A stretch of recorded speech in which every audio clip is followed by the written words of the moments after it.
दूध देने वाली ज़्यादा दूध देने वाली गाय भैंस को थनैला रोग की समस्या और उसका इलाज।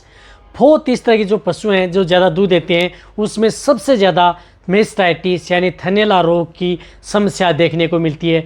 किस तरह की समस्या देखने को मिलती है, उसका निवारण आप कैसे कर सकते हैं। यदि आपकी गाय भैंस ज़्यादा दूध देने वाली है, उसको बार बार यदि थनैला रोग हो रहा है या समस्या होती है थन से संबंधित या दूध से संबंधित यानी मेस्टाइटिस से संबंधित, तो आपको क्या देना चाहिए आज की वीडियो के अंदर आपको डिटेल से बताया जाएगा।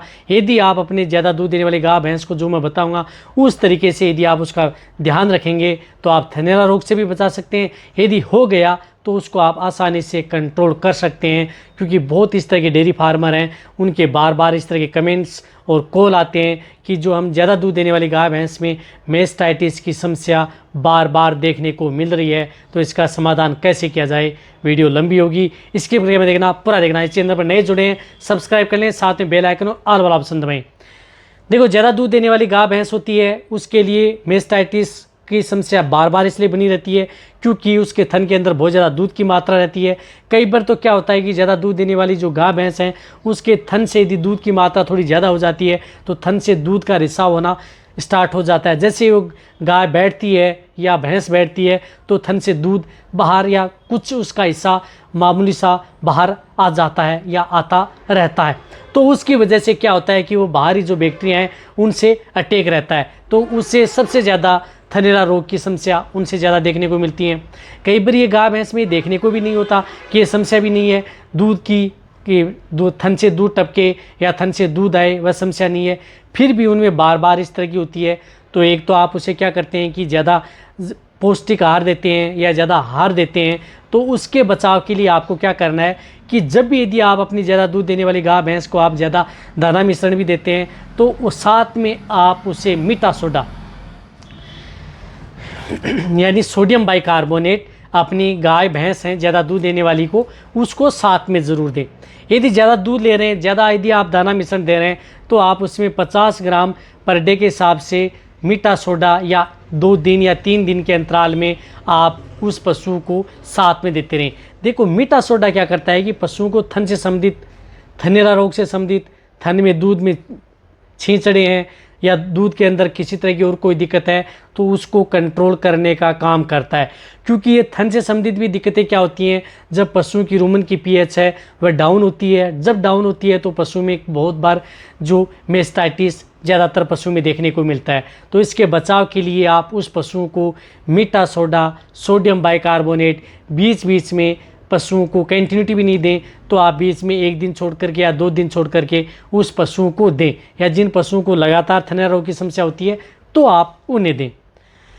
और साथ में आपको एक सोडाफोस पाउडर, जो ये सोडियम एसिड फास्फेट पाउडर आता है, ये पशुओं को आप 20 ग्राम से लेकर के 30 ग्राम पर डे के हिसाब से पशुओं को दे सकते हैं। जिन पशु में या जिन पशुओं को थनैला रोग हो चुका है या जिन पशुओं में सिम्टम्स आ चुके हैं तो उन्हें आप 50 ग्राम से लेकर के 100 ग्राम आप सोडाफोस powder, sodium acid phosphate powder भी उस पशुओं को ज़रूर देना चाहिए। ये देखो बहुत ही अच्छे हैं। मीठा सोडा और सोडियम एसिड फास्फेट पाउडर थन से संबंधित, दूध से संबंधित थनैला रोग के अंदर इन पाउडरों का बहुत बड़ा रोल होता है। और यदि ये पशुओं को स्वस्थ को देते भी हैं तो आप अपने पशुओं को थन से होने वाली बीमारियों से भी बचा सकते हैं। इनके साथ आपको एक प्रयोग करना है इंजेक्शन लीवामाइसोल, जो आपको दिख रहा है ये लीवामाइसोल इंजेक्शन आता है जिसके अंदर साल्ट है लीवामाइसोल हाइड्रोक्लोराइड। ये इंजेक्शन आप पशुओं को ज़रूर लगवा लें।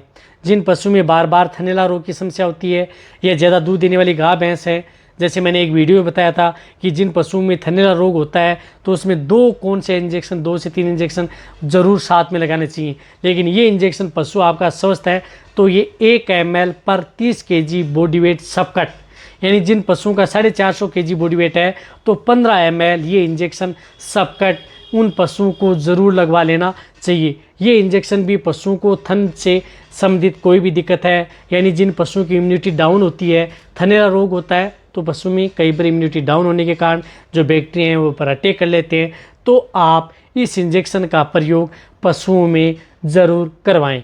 बार बार थनैला रोग हो रहा है तो भी आप इस इंजेक्शन का प्रयोग करवा लेना चाहिए। लेकिन ये इंजेक्शन ऐसा नहीं है कि आप कंटिन्यूटी लगा सकते हैं। ये इंजेक्शन यदि आपने एक बार लगा दिया तो आप रिपीट यदि कर रहे हैं तो 7 से 14 दिन बाद में फिर आप 3 महीने से पहले आप इस इंजेक्शन को रिपीट नहीं करना चाहिए। यदि एक बार रिपीट आप 14 दिन में कर सकते हैं, लेकिन फिर तीसरी डोज आप कभी भी, ऐसा नहीं है कि आप 14 दिन बाद में 3 महीने से पहले इस इंजेक्शन को रिपीट नहीं करना है। एक बार और आपको बता रहा हूँ। तो ये इंजेक्शन भी जो थन से संबंधित थनैला रोग हो गया तो आप इस इंजेक्शन का प्रयोग ज़रूर करवाएं। ये है कि पशु में जो ज़्यादा दूध देने वाली गाय भैंस को में यदि आपको थन की समस्या रहती है, थनैला रोग की समस्या रहती है, तो आप बच सकते हैं। इनके साथ आपको करना है प्रयोग एक विटामिन्स, जो विटामिन A, D3 आता है, विटामिन्स का आप प्रयोग ज़रूर पशु में कराएं। या विटामिन्स के जिस प्रकार से वाइटामैक्स आती है, मल्टी स्टार आती है, मल्टी स्टार आती है, वह आप उस पशु को ज़रूर दें, क्योंकि पशु में इसमें बायोटिन का बहुत बड़ा रोल होता है। तो वह आप अपने पशुओं को 20 ml पर डे के हिसाब से लगातार देते रहें। जिन पशुओं में थन से संबंधित थन की समस्या, थन जो बार बार थनैला रोग हो रहा है, तो उसमें सावधानी है। जब भी यदि पशु का यदि आप दूध निकालते हैं तो दूध निकालने के बाद में लाल दवा से आप पशुओं को थन को अच्छी तरह से साफ़ करें, पानी रखें लाल दवा का, और दूध निकालने से साफ़ रखें, और पहले भी साफ़ करें और बाद में भी साफ़ करें, ताकि पशु में किसी भी तरह का कोई बैक्टीरियल इन्फेक्शन न हो। ये तो आपको करने साथ में यदि पशु में थन में यदि कोई दिक्कत हो गई है, थन में दूध में छींचड़े आ रहे हैं या थन या आयन से संबंधित कोई समस्या हो गई है, तो आपको प्रयोग करनी है एक राजश्री की जो मैं बोनस बताता हूँ। ये है लैक्टोलेट एम। ये लैक्टोलेट एम बोलस इस तरह की पशुओं में बहुत ही ज़्यादा रिजल्ट देती है, जिन पशुओं में थन से संबंधित। ये देखो मैं कब बता रहा हूँ, ये उनके लिए है जिन पशुओं में यदि सिम्टम्स यदि पशु में दिख रहे हैं, आपको लग रहा है कि पशुओं में अब थनैला रोग बनने की समस्या है या थन में कोई दिक्कत हो गई है, जैसे थन से दूध कम आ रहा है, थन से छींचड़े आ रहे हैं, थन में दूध में किस जगह खून आ रहा है, पानी सा आ रहा है, या पशुओं में जो बार बार यदि थनैला रोग हो रहा है, तो उससे पहले भी जिन पशुओं में बार बार थनैला रोग हो रहता है, उनसे बचाव के लिए आप ये दवा का प्रयोग जितनी जो मैंने बताई है उनका प्रयोग आप अल्टरनेट बीच में आप करा सकते हैं। जिस तरह से लैक्टोलेट एम बोलस है, ये आप अपने पशुओं को 2 बोलस सुबह और 2 बोलस शाम लगातार 5 दिन दे दी, और जब यदि आपको लगे कि पशु में नहीं है तो फिर आप 1 महीने बाद में आप एक बार और 5 दिन दे सकते हैं, या 2 महीने बाद में भी आप उस पशु को 5 दिन दे सकते हैं, ताकि पशु में थन से संबंधित कोई दिक्कत देखने को न मिले। यदि हो गई है तो भी आप इन बोलस व पाउडरों का प्रयोग साथ में करवा सकते हैं बेटर रिजल्ट के लिए। ये कौन से पशुओं के लिए है? जो ज़्यादा दूध देने वाली जो गाय भैंस है उनमें इस तरह की यदि समस्या देखने को मिलती है, या कम दूध देने वाली गाय भैंस में भी यदि थन की समस्या देखने को मिलती है, तो भी आप इनका प्रयोग पशु में करवा सकते हैं। चाहे आपका पशु प्रेग्नेंट हो या नॉन हो, सभी के लिए ये सेफ रहते हैं।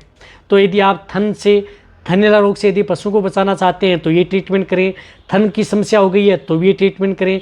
यदि थनैला रोग हो गया किसी भी तरह का, तो भी आप इसका प्रयोग जो भी यदि आप एंटीबायोटिक इंजेक्शन अदर आपका डॉक्टर कर रहा है तो भी आप साथ में ये जो मैंने बताई ये साथ में प्रयोग करवा सकते हैं। इससे क्या होता है कि आपका पशु जल्दी रिकवरी लेता है और बेटर रिजल्ट देखने को मिलता है। तो जो मैंने ये ट्रीटमेंट बताया ये सदाबहार है। ये आप किसी भी तरह के पशु में थन से संबंधित कोई दिक्कत है तो उसको आप कंट्रोल कर सकते हैं। हो गया है तो भी आप उसको कंट्रोल कर सकते हैं, नहीं हुआ है तो भी आप कंट्रोल कर सकते हैं।